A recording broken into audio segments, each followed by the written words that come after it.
Ratusan hewan ternak jenis kerbau di Kecamatan Kuala Bate dan Babarot, Kabupaten Aceh Barat Daya, dikabarkan terpapar penyakit Septicemia epizootica atau penyakit ngorok.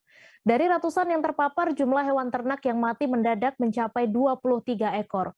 Untuk info selengkapnya akan disampaikan oleh rekan jurnalis Rambi News, Rahmat Saputra, yang kini sudah terhubung bersama kami. Halo Rahmat.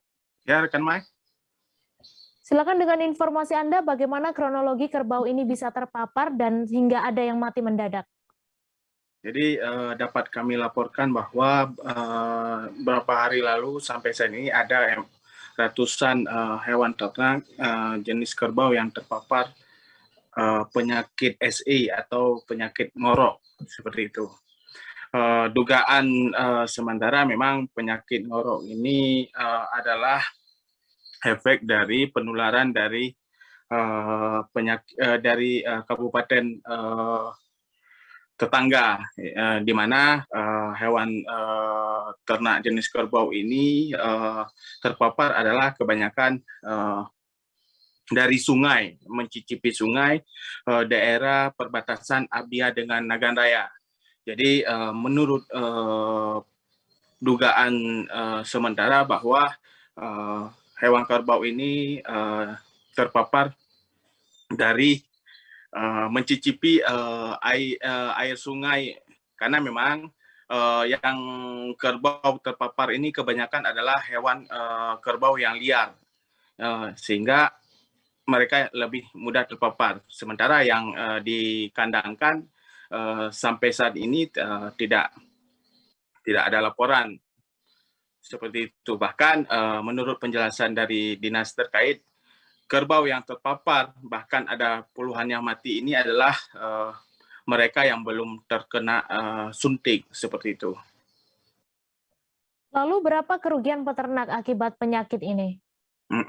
Kerugian ditaksir mencapai ratusan juta memang. Namun secara person ada yang memang memilih, ada yang rugi memang total, ada juga rugi separuh. Contoh misal ada yang sudah terpapar. Jadi peternak ini biasanya hewan kerbau yang biasanya dijual harga 20 jutaan, karena memang pasca terpapar ini mereka memilih menjual dengan harga murah, misal dari 20 dijual dengan harga 8 juta, seperti itu. Ada juga memang yang rugi total, jadi tidak bisa disembelih seperti itu atau tidak bisa dijual. Nah, sehingga mereka rugi total. Jadi prediksi dari Dinas Pertanian dan Pangan Abdia itu memprediksi kerugian ratusan juta, seperti itu. Kemudian apa upaya yang dilakukan oleh pemerintah Abdia sendiri?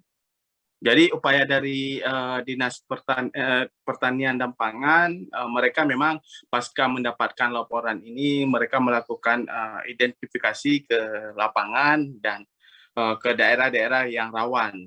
Nah, karena memang seperti saya jelaskan tadi, daerah yang rawan ini adalah kerbau-kerbau yang liar.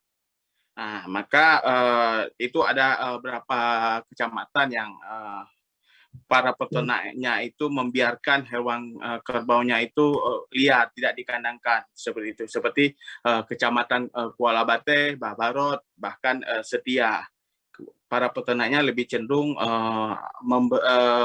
ternaknya di liar. Makanya saat ini dinas terkait melakukan identifikasi, bahkan untuk mengantisipasi terjadinya penularan kepada hewan yang lain, ratusan kerbau sudah dilakukan suntik vaksin, seperti itu. Baik, terima kasih Rahmat atas laporan Anda. Selamat bertugas kembali. Terima kasih. Apa kerbau yang terpapar ngorok ini? Ya, untuk kasus kali ini terjadi di dua kecamatan, Kecamatan Babarot dengan Kecamatan Kuala Bate. Yang paling banyak di Kecamatan Kuala Bate. Yang di Kecamatan Kuala Bate ini merupakan kerbau yang dilepas liarkan di daerah pesisir, yang dimana daerah pesisir ini merupakan juga wilayah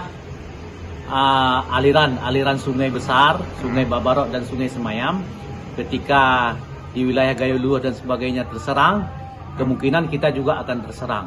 Jadi semua ternak yang dalam kawanan yang terkena SE ini penyakit ngorok ini kita tangani. Petugas sudah beberapa hari lalu berada di lapangan. Mereka sudah melakukan pengobatan yang menampakkan gejala sakit dan melakukan vaksin ulang. Ini sudah ratusan ternak yang sudah divaksin ulang dan dilakukan pengobatan. Vaksin